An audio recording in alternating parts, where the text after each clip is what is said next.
Good afternoon. मैं अंकिता सिंह आप सभी टॉपर्स और गेस्ट्स का फोरम लर्निंग सेंटर में स्वागत करती हूँ। सबसे पहले मैं यहाँ उपस्थित सभी टॉपर्स को ढेरों बधाई देना चाहूँगी। आइए जोरदार तालियों के साथ सभी टॉपर्स का अभिनंदन करें। आज हम सब यहाँ एकत्रित हुए हैं उस उपलब्धि का सम्मान करने के लिए जिसे आपने अपनी कड़ी मेहनत, धैर्य और निरंतर प्रयास से हासिल किया है। यह सिर्फ एक सफलता नहीं है बल्कि आपकी लगन और विश्वास की प्रेरणादायक कहानी है। कार्यक्रम को आगे बढ़ाने से पहले मैं फोरम लर्निंग सेंटर के डायरेक्टर श्री आयुष सिन्हा जी को आमंत्रित करना चाहूंगी कि वे अपने प्रेरणादायक विचार हमारे साथ साझा करें।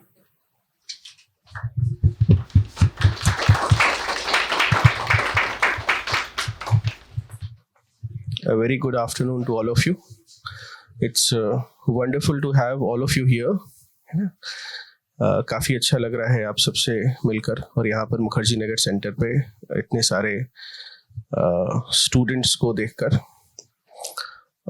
आप लोग सब यूपीपीसीएस में भी चयनित हुए हैं, तो जहाँ से हम देख रहे हैं और जहाँ से आपके पेरेंट्स देख रहे हैं, it is a very significant achievement of your yet lived life. अभी तक के जीवन का आपका ये एक बहुत महत्वपूर्ण एक ऐसी सफलता है जिससे आप, मुझे लगता है कि आप समाज के रडार पर आते हैं। हम अक्सर ऐसा देखते हैं कि जब हम एस्पिरेंट होते हैं तो हम बिल्कुल इनविजिबल टू द क्राउड रहते हैं। हमें शायद कोई नोटिस ना करे, हम भीड़ का हिस्सा रहते हैं। लेकिन एक बार जब हमारा चयन हो जाता है, specially among all state PCS, तो मुझे लगता है कि जो यूपी पीसीएस है वो सबसे ज़्यादा एक तो बेहतर तरीके से भी कंडक्टेड है और उसके अलावा सबसे बेहतरीन करियर सर्विस भी है।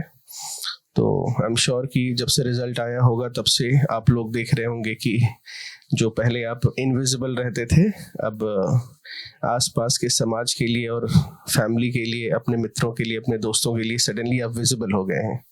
और आप जहाँ भी जाएंगे वहाँ ये जो टैग है आपका, ये हर उस जगह पर आपके साथ रहेगा। तो इस चीज़ के लिए तो मेरी सबसे पहले आपको शुभकामनाएं और बहुत बहुत बधाइयाँ। एक दो चीज़ें कहना चाहूँगा। आप में से कई ऐसे बच्चे हैं जो अब सेटल करना चाह रहे हैं और कई ऐसे बच्चे हैं जो सोच रहे हैं कि अभी सिविल सर्विसेज की भी परीक्षा देनी है। ये दोनों तरह के बच्चे हैं। बहुत बच्चों से जब मेरी बात हुई, और आप में से बड़े से कई सारे बच्चे जो हैं जिनको मैं देख पा रहा हूँ कि फोरम आईएएस के साथ जुड़े हुए भी रहे हैं, कुछ स्टूडेंट्स भी रहे हैं, कुछ हमारी टीम का भी हिस्सा रहे हैं। तो मैं एक दो बातें मैं कहना चाहूँगा। पहला तो ये कि आप जो भी निर्णय लेंगे वो सही होगा, वो गलत नहीं होगा। अगर आप में से कुछ लोग, क्योंकि ये विडंबना सबको रहेगी, अभी हमारी एक परीक्षा निकली है और जहाँ तक कुछ हम में से कुछ लोग जो एक ठहराव की तरह जाना चाहेंगे, तो एक होगा कि अब ये निकल गया है तो बाकी एग्जाम्स भी, डिपेंडिंग ऑन आपको कौन सी सर्विस मिली है, इसे है ना यूपीएससी का भी एग्जाम दो। और कहीं ना कहीं आपके मन में है कि मैंने एक लंबी लड़ाई लड़ी है, अब मैं थोड़ा सेटल करना चाहता हूँ। अगर आप सेटल करना चाहते हैं तो मेरे हिसाब से वो डिसीजन भी बहुत अच्छा है, क्योंकि वो फैसला जो है वो किसी और का नहीं हो सकता, वो आपके टीचर्स का नहीं हो सकता, वो आपके पेरेंट्स का नहीं हो सकता, वो आपके फ्रेंड्स का नहीं है। वो फैसला सिर्फ और सिर्फ आपका होगा कि आप अभी अगला कदम क्या रखना चाहते हैं। आप थोड़ा स्टेप बैक करके अपने करियर में सेटल करना चाहते हैं या आगे बढ़ना चाहते हैं। और इस फैसले को लेने में भी कभी झिझकिएगा नहीं। ये किसी भी तरह से गलत फैसला नहीं होगा। अगर आप कहेंगे कि अब बस बहुत हुई लड़ाई, अब मैं अपने जीवन के बाकी पहलुओं पर भी काम करना चाहूँगा। हमारा जीवन जो है लगभग 3 पहलुओं के आसपास रहता है, जिसमें से लगभग 33% जो है, 1/3 जो है वो हमारा करियर होता है। उसके बाद जो अगली 1/3 होती है वो हमारे परिवार होता है, हमारे स्पाउस और आगे की चीज़ें, जिसमें मुझे लगता है कि कई बच्चे उसमें आगे बढ़ चुके हैं, कई बच्चों का वो पारिवारिक जीवन शुरू होने वाला है। और लगभग 1/3 जीवन जो क्वालिटी ऑफ लाइफ हमारी होती है वो हमारे स्वास्थ्य होती है। तो अब आप में से जो अर्ली 20s में हैं उनको ये वाली चैलेंजेस अभी नहीं समझ में आएंगी। जो लेट 20s या अर्ली 30s में उनको थोड़ी बहुत ये चीज़ें समझ में आनी शुरू हो जाएंगी कि ये तीनों चीज़ें अगर हम सब कुछ अगर तीनों करके सब बैलेंस करके चलते हैं तो हम बहुत अच्छा कर लेंगे।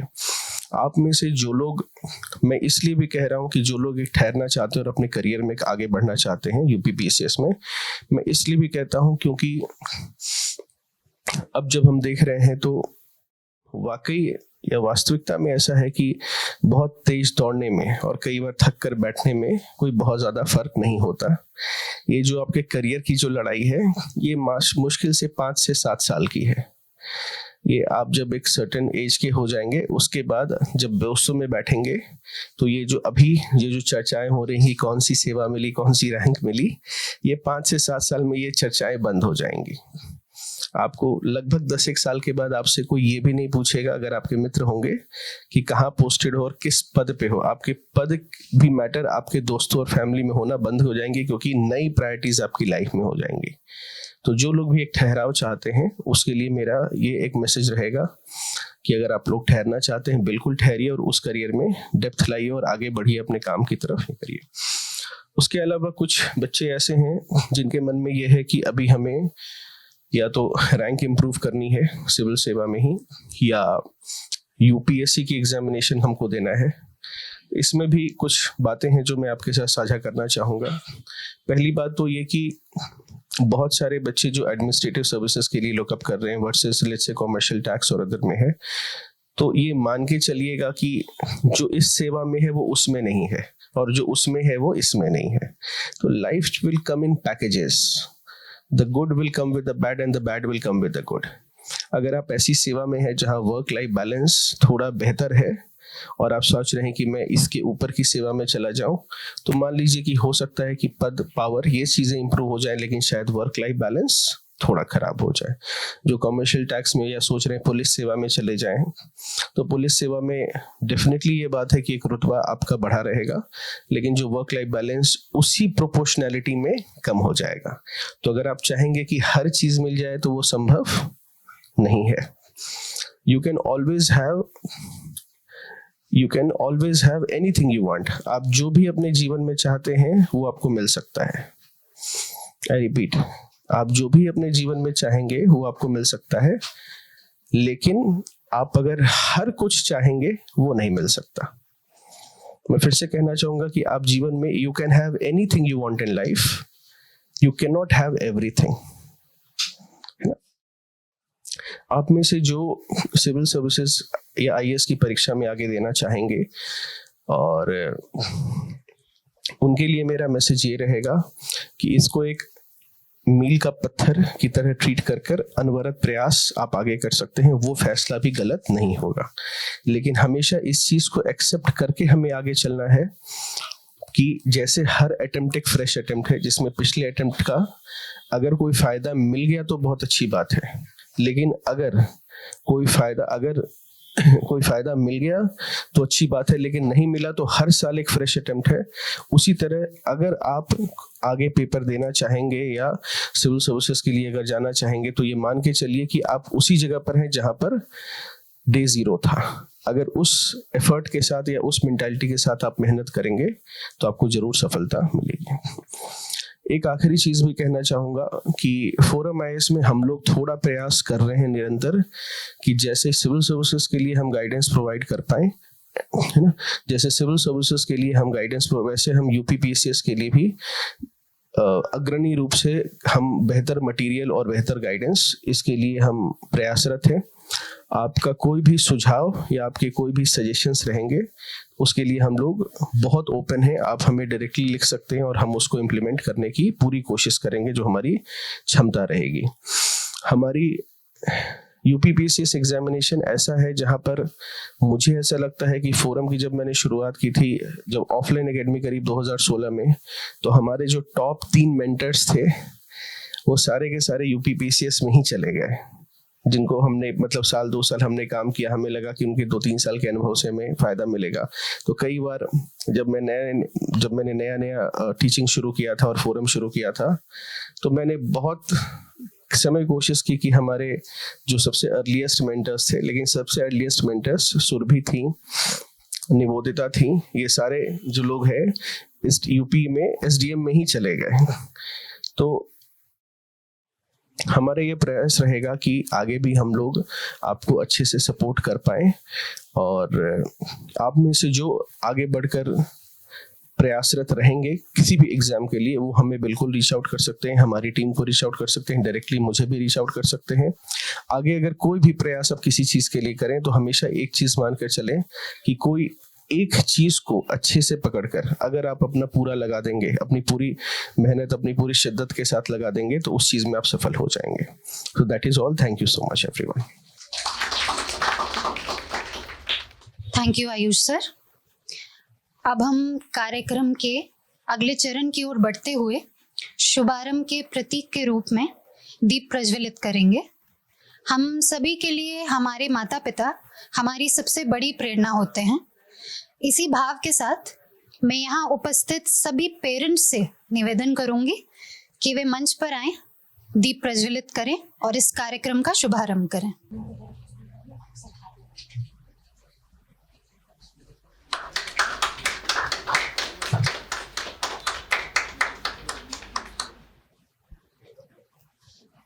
अब हम अपने समारोह के अगले चरण की ओर बढ़ते हैं। मैं एक एक करके आप सभी का नाम घोषित करूंगी और आप सभी से अनुरोध है कि आप मंच पर आकर अपनी यात्रा से जुड़े कुछ अनुभव हमारे साथ साझा करें। सबसे पहले मैं बुलाना चाहूंगी अजीत सर को स्टेज पर फेलिसिटेशन के लिए। मैं वेलकम करना चाहूंगी अभिषेक सिंह का। अभिषेक चयनित हुए हैं ARTO की पोस्ट पर। Please give a big round of applause. Abhishek already UP agricultural department में कार्यरत हैं पिछले 12 वर्षों से। Let's give a big round of applause.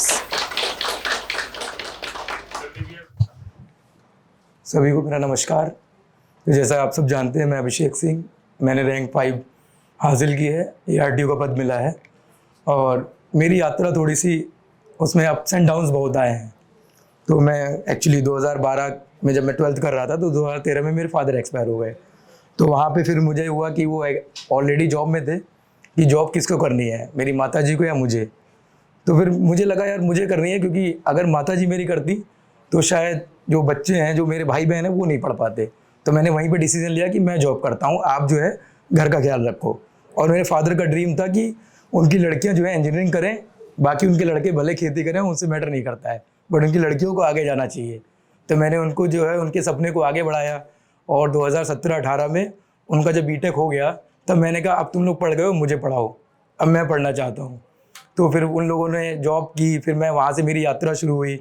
17 में यूपी PCS का पहला अटैम्प्ट दिया तो 5 नंबर से प्री रह गया। तो मैंने कहा एज अ क्लर्क, मतलब 5 नंबर से रह गया, मतलब मैं, और मैंने अपना ग्रेजुएशन जो था वो मतलब डिस्टेंस से किया था। वहीं जल्दबाजी में पिताजी मेरे एक्सपायर हुए, तो वहीं पे मुझे जल्दबाजी में बरेली से ही महात्मा ज्योतिबा फुले रोहिलखंड यूनिवर्सिटी है, BA में एडमिशन कराया मैंने।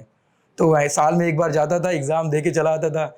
मतलब बार बार बताया कि कार्ल मार्क्स पूछा है तो रूसो लिख के आता था, और पॉलिटिकल साइंस में रूसो लिखा है तो बताया कुछ और लिख दिया, लेनिन लिख दिया।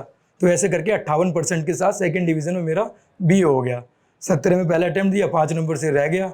मैंने कहा यार clerk, as a clerk PCS पहले अटैम्प्ट में 5 नंबर से रह गया, अब PCS नहीं करेंगे, अब UPSC करेंगे, अब वहीं पे चलते हैं।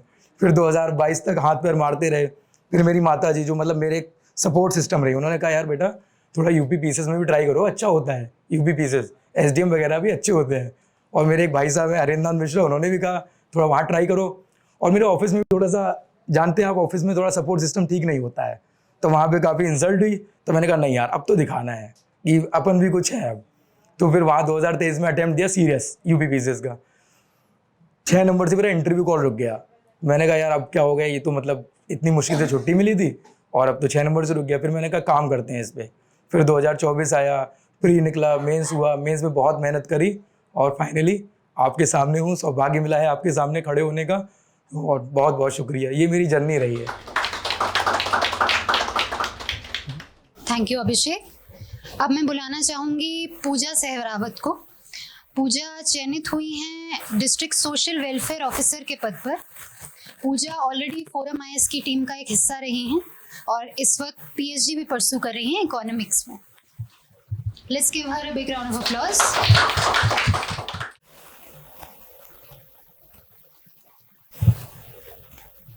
Good afternoon everyone. मुझे district social welfare development officer की पोस्ट मिली है और मेरी रैंक 4 आई है। इससे पहले मैं यूपीएससी की तैयारी कर रही थी और मैंने 3 मेंस लिखे हैं और ये मेरा यूपीपीसीएस का 3rd अटैम्प्ट था। मेरी जर्नी क्लास 10 से शुरू हो गई थी वैसे तो, जब मैंने डिसाइड किया कि मुझे यूपीएससी सिविल सर्विसेज में प्रिपरेशन करना है। बट प्रिपरेशन करने में थोड़ा लेट हो गया बिकॉज मेरे फादर जो हैं वो फार्मर हैं, तो मुझे हमेशा रहता था कि बहुत ज़्यादा मैं उनसे पैसे मांगूँ या उन पे एक बर्डन बनूँ। तो मुझे लगता था कि मैं उन पे बहुत ज़्यादा अपना ये फाइनेंशियल बर्डन नहीं डाल सकती। तो तब उनकी साइड से मेरे भाई जो हैं उनकी जॉब लगी 2018 में, तब मेरी ग्रेजुएशन कंप्लीट हो गई थी। तो उसके बाद मुझे लगा कि अब थोड़ा फाइनेंशियल सपोर्ट हो गया है तो मैं प्रिपरेशन शुरू कर सकती हूँ। तो मैंने वहाँ से ग्रेजुअली प्रिपरेशन शुरू की। बट उस टाइम पे मैं अपनी मास्टर्स वगैरह में थोड़ी बिजी थी, तो मैं फुल फ्लेज मैनर में अपना प्रिपरेशन नहीं कर पा रही थी। प्लस कोविड आने के बाद मुझे दिल्ली से वापसी घर शिफ्ट होना पड़ा, प्लस फैमिली इश्यूज़ थे कुछ, तो जिनके चलते मेरी 2021 के एंड से चीज़ें स्टेबलाइज हुई और उसके बाद मैंने प्रिपरेशन फुल फ्लेज मैनर में शुरू की। उसके बाद 2022 में फोरम आईएएस का एसएफजी मैंने ज्वाइन किया था। जब मैंने फर्स्ट मेंस लिखा 2022 में, तो फोरम आईएएस की एसएफजी ने मुझे बहुत हेल्प की थी। तो मैं प्रीलिम्स के लिए कहीं ना कहीं फोरम को क्रेडिट देना चाहती हूँ। और एमजीपी जो है इनका मेंस के लिए टेस्ट सीरीज़ वो मैंने लिया था 2022 में। फिर 2022 और 23 में मेरा मैथमेटिक्स ऑप्शनल था, जहाँ पे मैं काफ़ी अच्छा परफॉर्म नहीं कर पा रही थी। 24 में फिर मैंने एंथ्रोपोलॉजी में स्विच किया। बट जब 5th मेंस में मेरा मेंस नहीं निकला और 9 दिसंबर 2024 में यूपीएससी का रिजल्ट आया and could not qualify it, तो 22 दिसंबर 2024 को यूपीपीसीएस का प्रीलिम्स था। तो मेरा प्रीलिम्स थोड़ा स्ट्रॉन्ग एरिया था, तो मुझे सिर्फ कुछ पेरीफेरी पे ही काम करना था। तो 12-13 दिन में मैंने उस पर काम किया और थैंक्स टू गॉड वो मेरा प्रीलिम्स में निकल गया। फिर मेंस में मेरी यही अप्रोच थी कि जो थोड़ा मैं अपना पीवाईक्यूज जो मैं कभी ध्यान से नहीं कर रही हूँ यूपीपीसीएस या यूपीएससी के, तो उस पर मैंने काम किया, क्योंकि यूपीपीसीएस में तो हमको 5-6 महीने का टाइम मिल जाता है। तो इजीली चीज़ें हो गई थी लाइफ में। ऐसे मतलब जैसे अभी मुझसे पहले जो सर थे उनकी लाइफ में तो काफ़ी प्रॉब्लम्स आई, बट थैंक्स टू गॉड कि मेरे पास एक बड़े भैया थे जिनके चलते मुझे कभी कुछ बहुत ज़्यादा लाइफ में चैलेंजेस फेस नहीं करने पड़े। तो that's all about myself. Thank you. अब मैं हमारे फैकल्टी अजय पांडे सर को स्टेज पर बुलाऊंगी फेलिसिटेशन के लिए। Sir, let's welcome Geetanjali Bharti. Geetanjali नायब तहसीलदार के पद पर चयनित हुई हैं और मिनिस्ट्री ऑफ रेलवेज में पहले से कार्यरत हैं। Let's give her a big round of applause.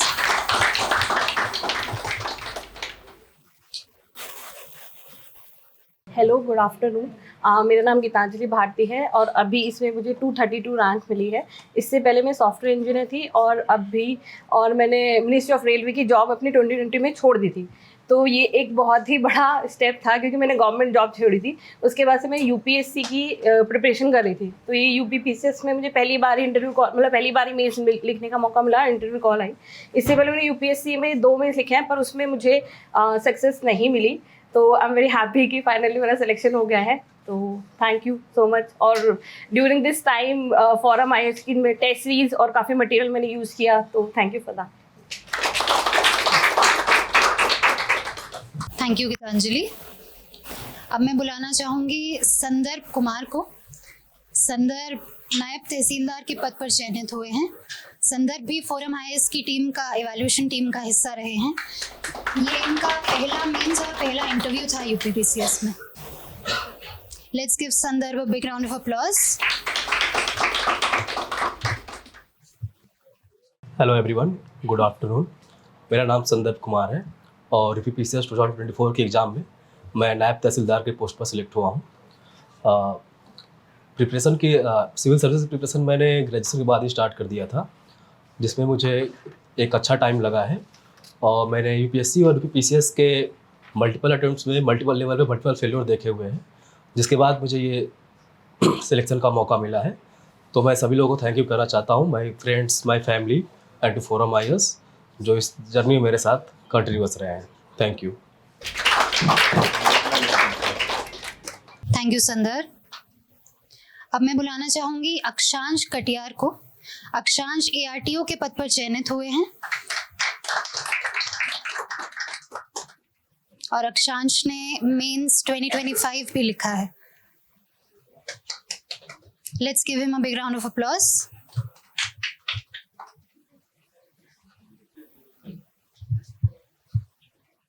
सबसे पहले तो यहाँ पर बैठे हुए सभी माता पिताओं को प्रणाम और सभी साथियों का नमस्कार।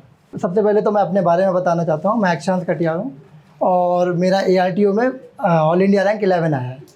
तो मेरी जर्नी की शुरुआत हुई थी 2022 से और मैंने सबसे पहला प्रीलिम्स UPSC का दिया था और उसमें मेरे केवल 20 नंबर आए हुए थे, जो मैं बिल्कुल नहीं झिझकता हूँ बताने में, क्योंकि आए थे मेरे थे। तो 20 नंबर आए थे और इसके बाद मैं फ़ेल हो गया था। फिर इससे पहले UPPCS में एक बार मैं फ़ेल हो चुका था। तो एक एक करके मेरे 3 UPSC और 3 UPPCS के यानी कि टोटल 6 अटैम्प्ट मैं लगातार प्रीलिम्स फेल कर चुका था। फिर दिसंबर 2022 का मंथ आता है। इन सभी जर्नी के बीच में मेरे भैया और मेरे घर वाले, मम्मी पापा और दीदी मेरे साथ एक मजबूत पिलर बन के खड़े रहे। तो भैया मेरे मेरे मेंटोर की तरह हैं और वो मुझे कोई भी दिक्कत होती है, इनफैक्ट वो मेरे कभी कभी मुझे नोट्स भी बना करके देते हैं। मुझे कोई दिक्कत होती है, कैसा भी इमोशनल सपोर्ट, फाइनेंशियल सपोर्ट मेरा पूरा भैया करते हैं और मेरे घर से भी मम्मी डैडी का भी पूरा सपोर्ट बना हुआ है। फिर फाइनली 2024 का प्रीलिम्स दिसंबर में होता है और मेरा निकल जाता है और पहला ही मेंस मैं निकाल देता हूँ, क्योंकि मैंने उस पूरे टाइम पे जो मेरा मेंस वाला पोर्शन था वो रेडी कर लिया था। और इस बीच में 2025 आता है, UPSC का भी मेरा पहला प्रीलिम्स निकल जाता है, जो कि मेरा चौथा अटैम्प्ट था। और इसके बाद मैं UPSC का भी मेंस लिख के उसका इंटरव्यू तक गया, बट अनफॉर्चुनेटली नहीं हो पाया। फिर लेकिन उसके कुछ ही 6 मार्च को मेरा UPSC का जो फाइनल रिजल्ट आया था उसमें मेरा नहीं हो पाया था, लेकिन तब तक मैं UPPCS का भी इंटरव्यू दे चुका था। और फाइनली 30 मार्च के बीच में जब हमारा 25 का मेंस चल रहा था, उस समय मैं लखनऊ में था, बिल्कुल अकेला था। उस बीच में मेरा रिजल्ट आता है और ARTO में 11वीं रैंक के साथ में मेरा सिलेक्शन होता है। तो बस यही मैं सजेस्ट करूँगा जो हमारे आगे आने वाले लोगों को है कि हार नहीं माननी है। 5-6 प्रीलिम्स भी नहीं निकल रहे हैं तो आपको हार नहीं माननी है। मेरे 6 प्रीलिम्स के बाद में कोई प्रीलिम्स निकला था और मैं आज ARTO की पोस्ट पे कि चयनित हुआ हूँ, तो हार नहीं माननी है। तो यही मेरी जर्नी थी, मैं बताऊँ। थैंक यू अक्षांश। Thank you Ajay sir. अब मैं हमारे सीनियर मेंटोर आशुतोष सर को स्टेज पर बुलाना चाहूंगी फेलिसिटेशन के लिए। लेट अस वेलकम शालू देओल, जिनका चयन BDO के पद पर हुआ है। शालू इससे पहले 2 UPSC के मेंस भी लिख चुकी हैं। Let's give her a big round of applause.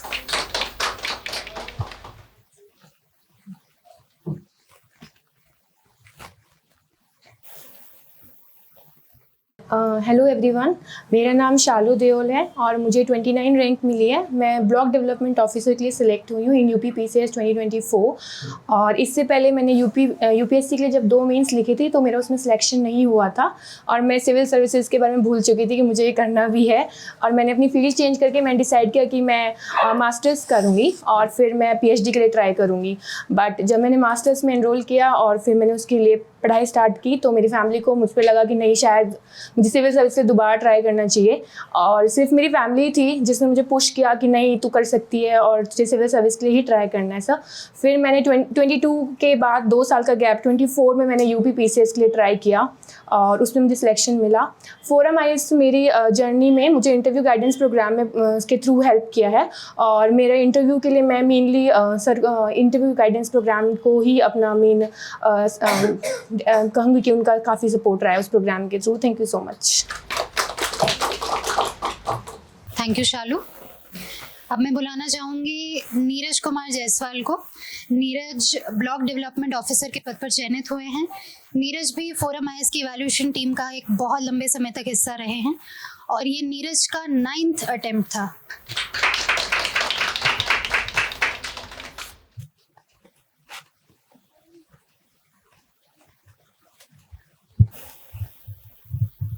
Good afternoon everyone, my name is Neeraj और मुझे UPPCS में BDO की पोस्ट मिली है। तो मेरा सफ़र थोड़ा लंबा था, जैसा मैम ने बताया कि 9th अटेम्प्ट है और कई मल्टीपल फेलियर्स मैंने भी लाइफ में देखे हैं। तो मेरा यही था कि एक कोई सम्मानजनक नौकरी हो जिसमें सब कुछ मतलब फाइनेंशियल कंडीशन भी ठीक हो जाए, क्योंकि जिस परिवेश से मैं आया और ग्रामीण परिवेश से आया तो चैलेंजेस काफ़ी थे। यहाँ पर दिल्ली में आने के बाद भी या कॉलेज के टाइम में जब मैं था तो वहाँ भी बहुत सारी चैलेंजेस थे, मतलब एकला चलो रे वाला सिस्टम था। तो जब दिल्ली में मैं तैयारी करने के लिए आया तो मुझे कुछ नहीं पता था यहाँ पर, और मेरा एक बहुत अच्छा दोस्त है संदीप जिसके साथ मैं यहाँ पर आया था। तो इंग्लिश मीडियम में मुझे प्रिपरेशन करनी थी और मैं मुखर्जी नगर आया, तो यहाँ पर इंग्लिश मीडियम की कोई कोचिंग ही नहीं थी। तो फिर यहाँ 3 महीने में रहा और जो भी गाइडेंस जिसके साथ मिलती थी वो मैं फॉलो करने की कोशिश करता था। तो ये हुआ कि 3 महीने पहले आप NCERT पढ़ लीजिए, उसके बाद फिर तैयारी करिए। थोड़ा सा विस्तार में इसलिए बता रहा हूँ क्योंकि मेरे जो चैलेंजेस थे उससे अगर जो लोग आगे आना चाहते हैं इस प्रिपरेशन में, तो उनको अगर कुछ मुझसे मेरी लाइफ से या मेरी जर्नी से कुछ सीख मिले तो अच्छा रहेगा। फिर मल्टीपल एग्जाम्स में देता रहा, हर साल कुछ ऐसा रहा कि किसी स्टेज में मैं पास हुआ, किसी में फेल हुआ।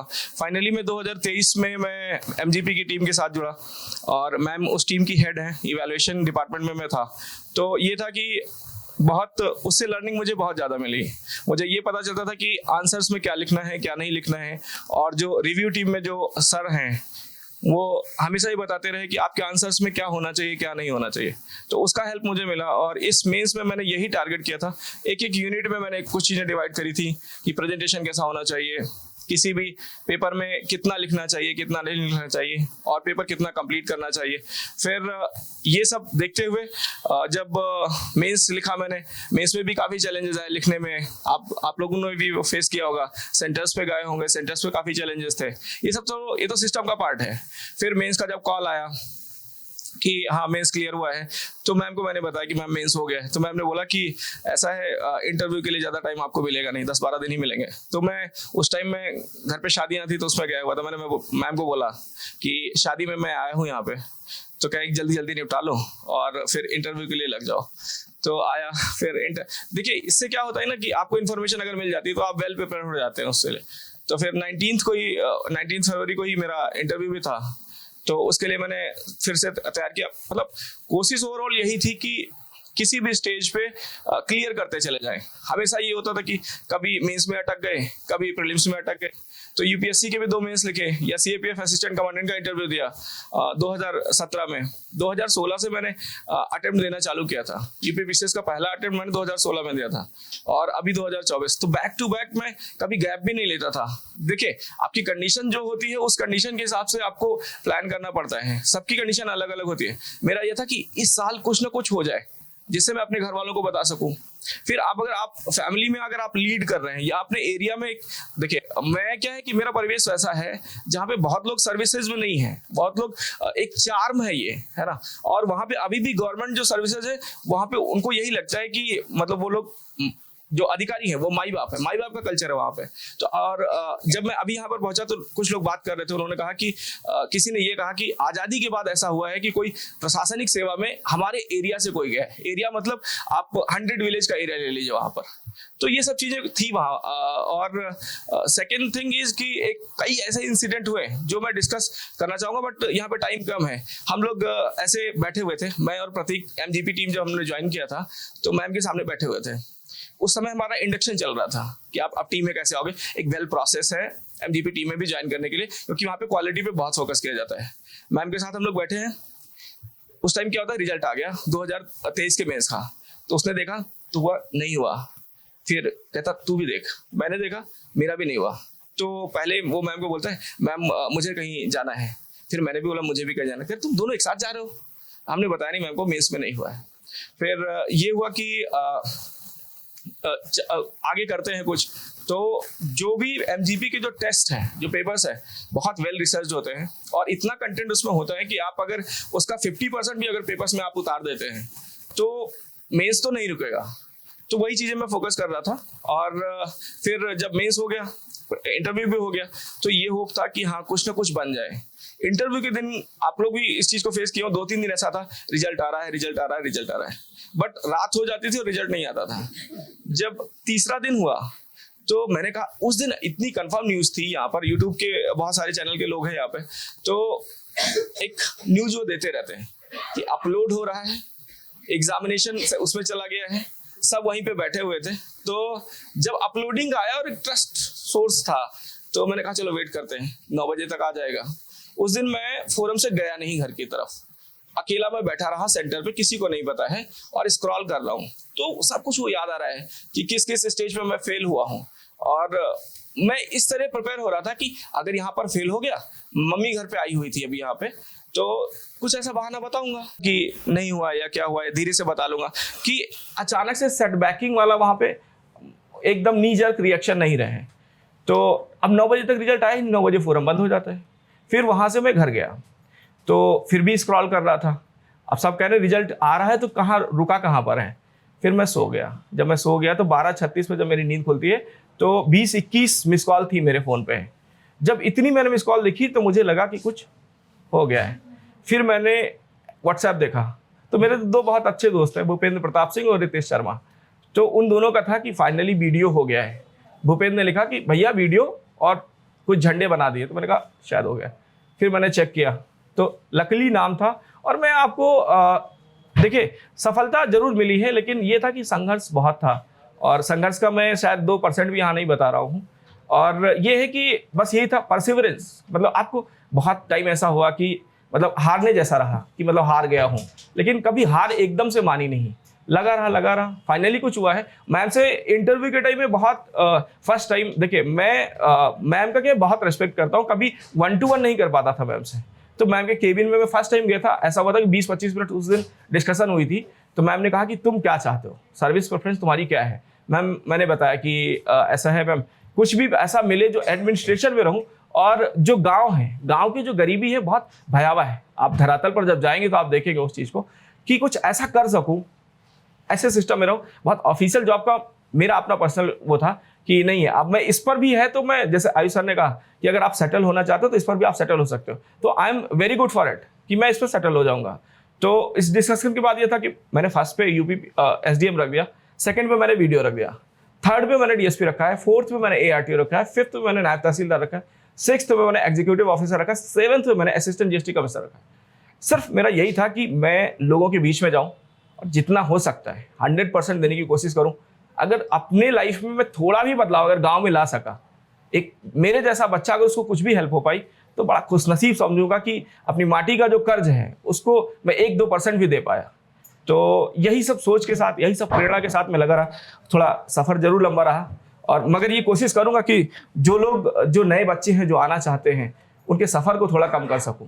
जो मुझसे जुड़ेंगे, जिनके साथ मैं रहूँगा, तो यही सब सोच है, यही सब भावना है। इसी के साथ आगे बढ़ना चाहता हूँ।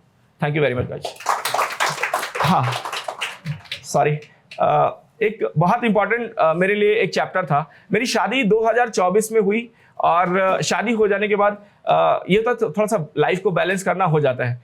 तो अभी तक क्या हुआ कि बीच में कुछ ऐसा गुड न्यूज़ जैसा नहीं आ रहा था, और फेलियर, मतलब फाइनल कहीं नहीं हो रहा है। तो 30 तारीख को जब रिजल्ट आता है, तो रिजल्ट हो गया, फिर रिजल्ट का सेलिब्रेशन होता है नेक्स्ट डे, और मैं गांव जाता हूं। तो फिर वहाँ पे काफ़ी प्यार मिला, अपने लोगों से काफ़ी प्यार मिला। और जब वहाँ पर शाम को सब कुछ वाइंड अप हो गया, अर्ली मॉर्निंग 5:30 पे मुझे कॉल आता है कि आपको जल्दी से जल्दी आना, क्योंकि माई वाइफ वॉज एक्सपेक्टिंग, तो उनको हॉस्पिटल ले जाना। तो मैंने कहा आप हॉस्पिटल पहुँचिए। जब वो पहुँची तो फिर ये हुआ कि बेटी आई मुझे 10-11 बजे। तो सी इज़ द लकीएस्ट वन, है ना। मतलब इतनी भाग्यशाली है कि सब लोग उसको बोलते हैं कि वो भाग्यशाली लक्ष्मी है। वो आने से पहले उसने सारी व्यवस्था अपनी कर ली है। इससे पहले जो चीज़ें थी, संघर्ष का समय था, तो ये है कि शायद उतना संघर्ष उसको नहीं देखना पड़े, यही सब है। तो मैं उसको भी क्रेडिट देना चाहता हूँ कि she has been a fortune box for me. So thank you guys.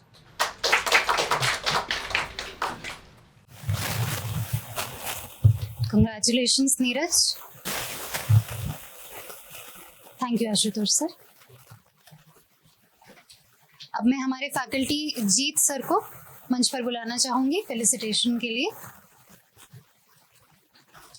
Let us welcome आस्था बंसल, जो ARTO के पद पर चयनित हुई हैं। Let's give her a big round of applause everyone. A big hand, big hand.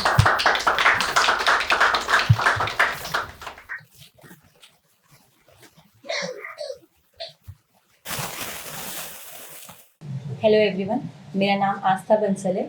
ये यूपीपीसीएस से मेरा सेकंड अटेम्प्ट था जिससे मुझे एआरटीओ का पद मिला है। मेरी भी जर्नी काफ़ी लंबी रही है। मैंने 2020 से अपनी जर्नी स्टार्ट करी थी और मैंने ग्रेजुएशन में ये डिसाइड किया था कि मैं यूपीएससी की तरफ जाऊंगी।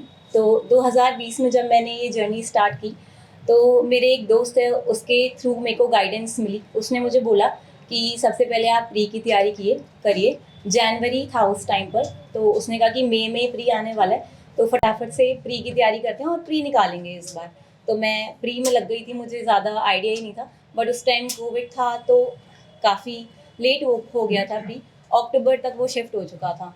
तो मैं उस टाइम थोड़ा प्री की ही साइकिल में स्टक रही थी क्योंकि मेरे पास ज़्यादा गाइडेंस नहीं थी। उसके बाद जब मैंने अपना पहला अटैम्प्ट दिया तो मेरा प्री क्लियर नहीं हुआ था। फिर 2021 में जब प्री हुआ तो वो 6 महीने के गैप में ही हो गया था, हमें ज़्यादा समय नहीं मिला। मैं फिर से मेंस की तैयारी नहीं कर पाई। तो जब मैंने 21 में दिया, 22 में दिया, despite clearing the forest cut off, मेरा एक बहुत ही मुझे लगा कि कितना बड़ा ब्लंडर है कि मेरा CSAT से रह गया। तो वो जो एक फेलियर था उससे मैं काफ़ी निराश रहती थी कि यार CSAT की वजह से रह गया। मैं 4 मेंस लिख सकती थी, मैं CSE के 2 लिख सकती थी, मैं फॉरेस्ट के लिख सकती थी। तो मैंने 2023 में एक ब्रेक लिया, तब मैंने EPFO की तरफ स्विच किया। बट वहाँ पे जो एक साइकिल था वो काफ़ी लंबा हो चुका था, जिसके इंटरव्यू अभी 2024 के अंदर ही हुए थे और उसमें मेरा 8 मार्क्स से रह गया था। तब मैं आयुष सिन्हा सर से मिलने आई थी फोरम IAS में। तब मेरे घर पे मेरे रिश्ते की बात चल रही थी, तो मुझे ऐसा था कि मुझे एक सपोर्ट चाहिए। वैसे मेरी फैमिली ने भी मुझे काफ़ी सपोर्ट किया, बट थोड़ा सोसाइटी की वजह से होता है कि देखना भी पड़ता है। तो आयुष सर ने मुझे अपने मोबाइल में एक सिलेक्टेड IPS मैम की पिक्चर दिखाई थी। सर ने मुझे बोला था कि देखिए ये तो आपका पर्सनल डिसीजन है कि आपको क्या करना है, बाकी आप EPFO से भी अगर अपना ध्यान हटाएं और इस समय आपको बहुत ज़रूरत है कि आप मेंस पढ़िए, क्योंकि मेंस ही बहुत मेन होता है। अगर आप मेंस में स्कोर नहीं करेंगे तो आप सिलेक्शन नहीं पा सकते। तो सर ने जब उन मैम की पिक्चर दिखाई, उनकी एज 32 थी उस टाइम पर एंड यूनिफॉर्म में वो पिक्चर दिखाई थी और उनकी शादी भी काफ़ी एक वेल ऑफ फैमिली में हुई थी। तो उससे मुझे काफ़ी इंस्पिरेशन मिला। उसके बाद मैंने अपना मेंस पे काफ़ी ज़्यादा शिफ्ट किया, अपना मेंस बहुत अच्छे से मैंने रेडी किया। फिर जब मुझे ये आया UPPCS का एग्ज़ाम, जब मेरा प्रीलिम्स क्लियर हुआ तो मुझे काफ़ी अच्छा लगा कि फाइनली मुझे एक मेंस देने को मिलेगा। हालांकि मैं इससे पहले हरियाणा की 2 मेंस लिख चुकी हूँ, मैं वहाँ पे इंटरव्यू तक भी पहुँच चुकी हूँ। बट जो हरियाणा का पैटर्न है वो थोड़ा डिफरेंट है, उसमें GS का सिर्फ एक ही पेपर होता है। UPPCS में बिल्कुल सिमिलर है जैसे UPSC के अंदर होता है। तो मुझे काफ़ी एक अच्छा लगा कि मैंने पहली बार इतने टाइम बाद मेंस दिया है। तो मेंस लिख के मुझे काफ़ी कॉन्फिडेंट फील हुआ क्योंकि मैं काफ़ी अच्छे से उसको कवर कर पाई थी। एक्सपेक्टेड तो था कि इंटरव्यू कॉल तो आना ही चाहिए, बट ये नहीं लग रहा था कि मेरा फाइनल लिस्ट से मेरा नाम आ जाएगा। तो और फोरम IAS से जो मैंने कोर्सेज लिए, मैं MGP की स्टूडेंट यहाँ पे रही हूँ। MGP हालांकि मैंने वो टेस्ट कभी पूरे दिए नहीं, मैंने 1 या 2 मुश्किल से दिया है, बट जो उनके सॉल्यूशंस हैं मैंने वो बहुत ज़्यादा अच्छे से यूज़ किया है। मैं एक क्वेश्चन पिक करती थी, उनको ब्रेनस्टॉर्म करती थी। मैंने वो टेस्ट सबमिट नहीं किए बट खुद के लिए सॉल्व करती थी और उनसे अपने नोट्स का काफ़ी अच्छे से मैंने वैल्यू एडिशन किया है। तो मैं सभी को थैंक यू करना चाहूँगी, अपनी फैमिली मेम्बर्स को, मेरे दादाजी को। जब मेरा सबसे पहले हरियाणा का रिजल्ट आया था, मेरा हुआ नहीं था, बट मेरे दादाजी ने उस दिन मुझे कह दिया था कि तेरा हुआ नहीं, बट आज से तू हमारे लिए SDM है। तो इससे मुझे काफ़ी ज़्यादा एक मोटिवेशन मिला था। सो thank you. Thank you Aastha, thank you sir. अब मैं हमारे फैकल्टी सुलभ सर को स्टेज पर बुलाना चाहूंगी फेलिसिटेशन के लिए। Let us give a big round of applause to doctor Rajni Sharma. Rajni CTO के पद पर चयनित हुई हैं और ये इनका UPPCS में पहला अटेम्प्ट था।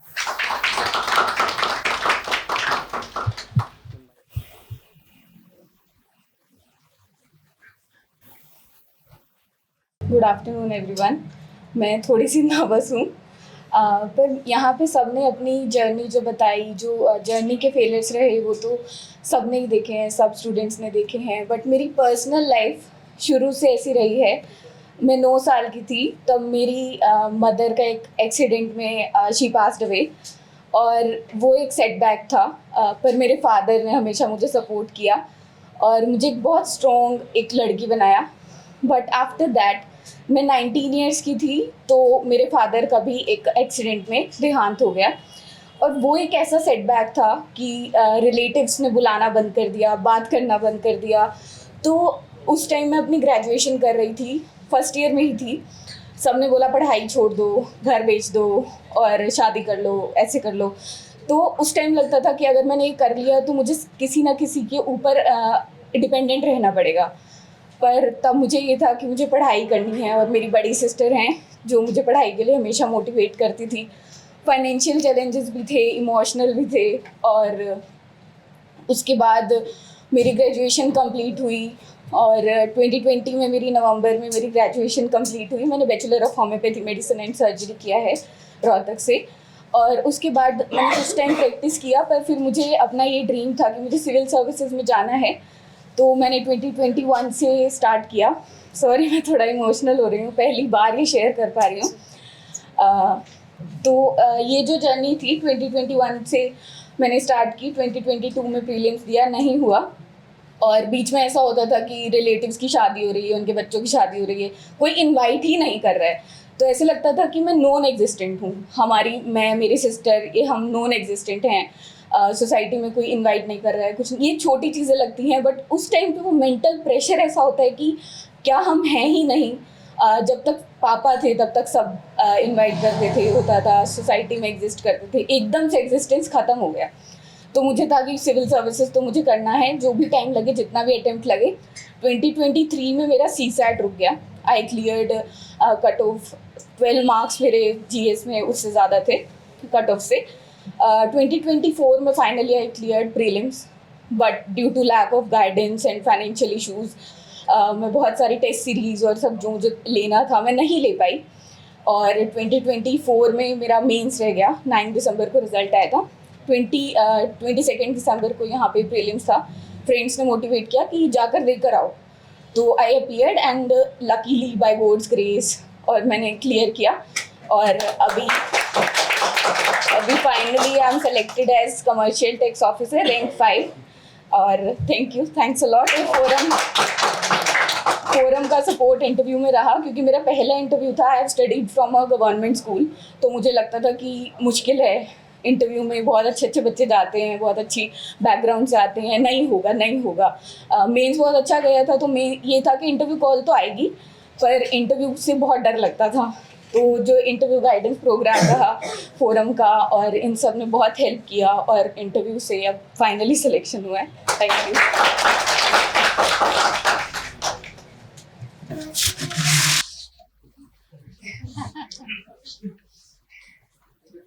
Thank you Rajni.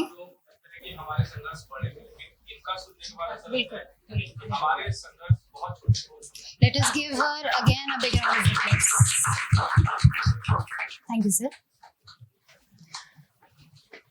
I hope मैंने किसी को मिस नहीं किया है, किसी रैंकर को। अब मैं चाहूँगी अगर आप में से कोई कुछ अपने थॉट्स शेयर करना चाहे, कुछ अपने बारे में और बताना चाहे, फैमिली मेम्बर्स अगर कुछ कहना चाहें तो आप बिल्कुल आ सकते हैं।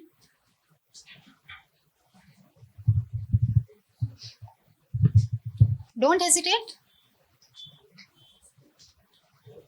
मैम आप आना चाहेंगे? आइए please, let's give her a big round of applause.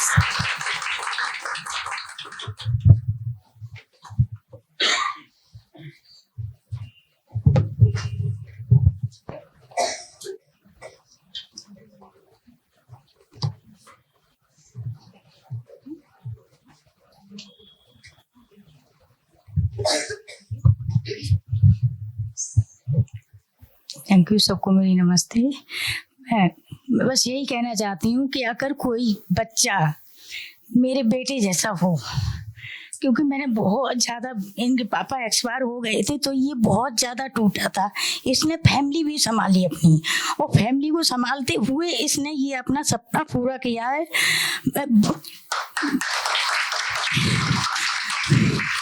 बहुत ज़्यादा ही खुशकिस्मत हूँ जो मेरा बेटा यहाँ तक पहुँचा है और मुझे यहाँ लेके आया है, क्योंकि अगर फादर नहीं होते हैं तो उन बच्चों को, मेरे 4 बच्चे थे, उन तीनों बहन भाइयों को पढ़ाने के बाद फिर इसने अपना सपना पूरा किया है। मुझे इस बात पर बहुत गर्व है अपने बेटे पर।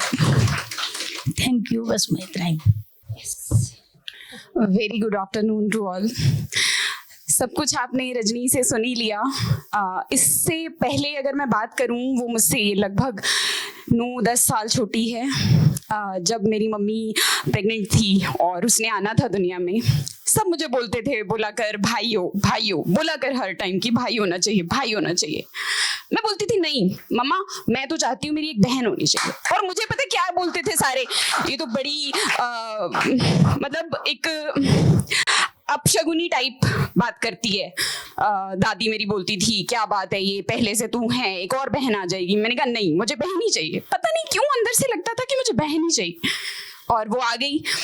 जब 9 साल की उम्र में उसने अपनी मम्मी को खो दिया, उस टाइम शायद मैं भी सोच नहीं सकती थी कि मैं उसे कैसे अब कैसे सपोर्ट करूं, मैं क्या कर सकती हूँ। लेकिन वो इतनी मजबूत थी, शायद उसे सपोर्ट करने की ज़रूरत नहीं थी।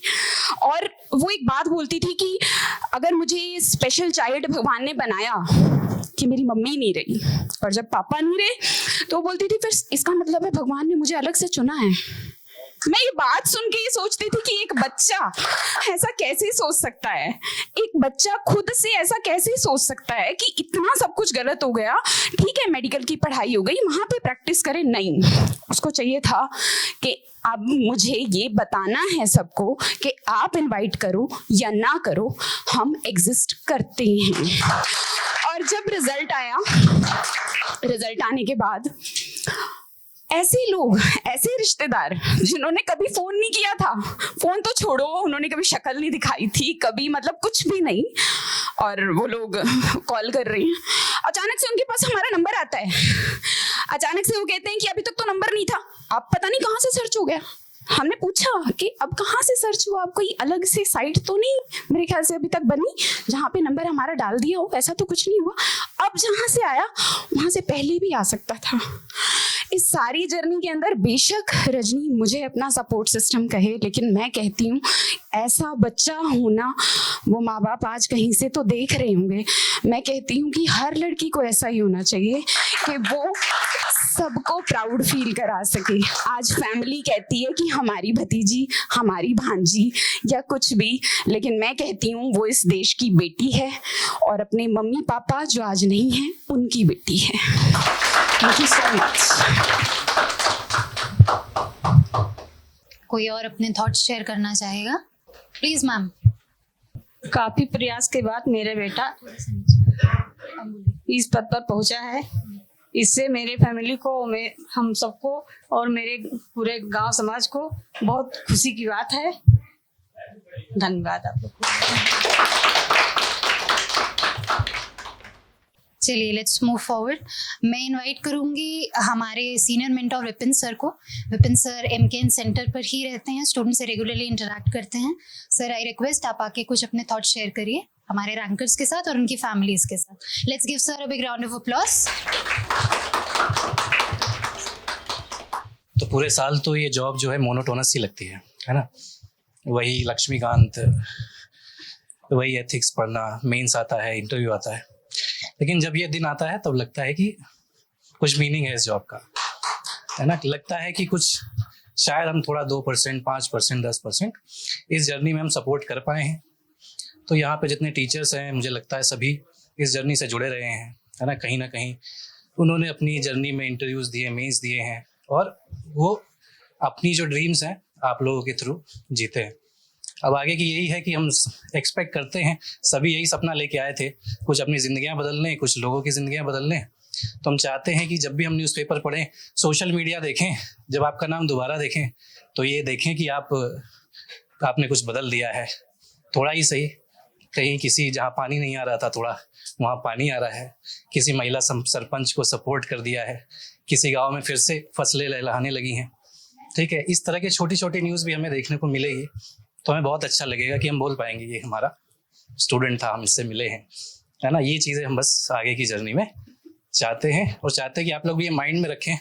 आपकी भी लाइफ मोनोटोनस हो जाएगी, आप भी सिस्टम में जाएंगे, सिस्टम कुछ बहुत जटिल से बने हुए हैं, बहुत स्ट्रिक्ट बने हुए हैं, उसमें अब सर्वाइव भी करना होगा, आगे का काम भी करना होगा। तो ये जो स्ट्रेंथ आप लोगों ने अपनी जर्नी में देखी है बहुत काम आने वाली है।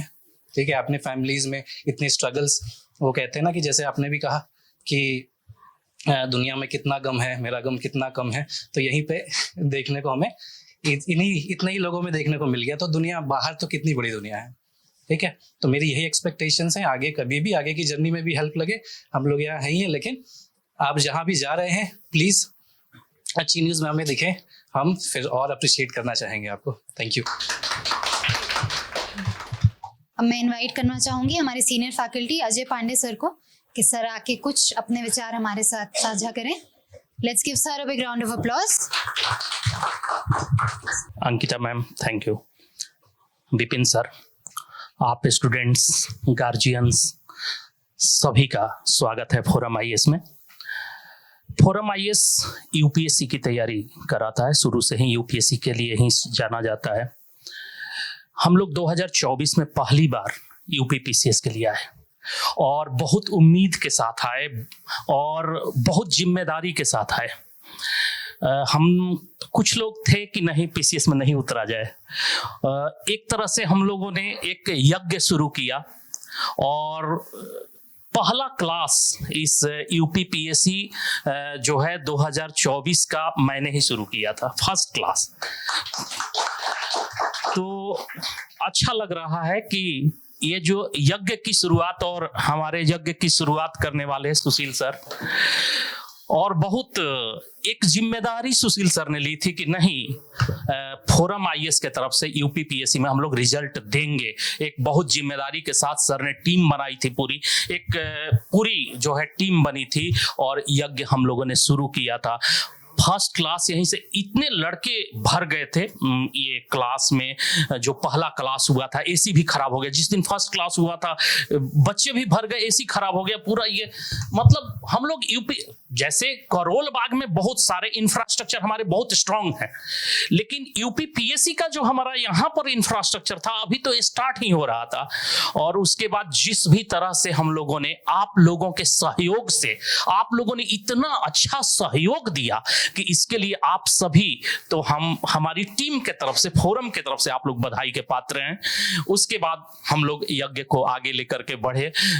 स्टेट पीसीएस में थोड़ी सी हम लोगों की कुछ ये भी रही, जो कंटेंट्स वगैरह में भी कुछ कमियां आई, लेकिन हम लोग उसको सुधारते चले गए, एट ए टाइम सुधारते चले गए। उसी समय सब कुछ होता था और 2024 ने जो पूर्णाहुति दी, इसके लिए आप सभी को हमारे तरफ से, फोरम टीम के तरफ से बहुत बहुत बधाई।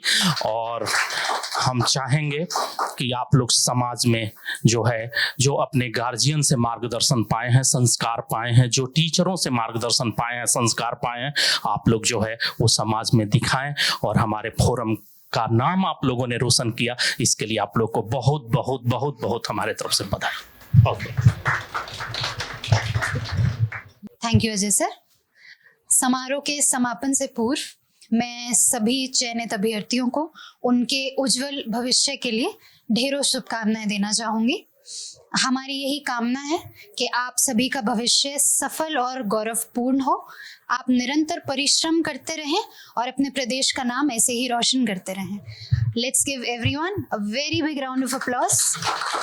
Congratulations to all the rankers, the family members, the faculties, the mentors, and all the staff members of Forum IAS as well. Thank you, everyone.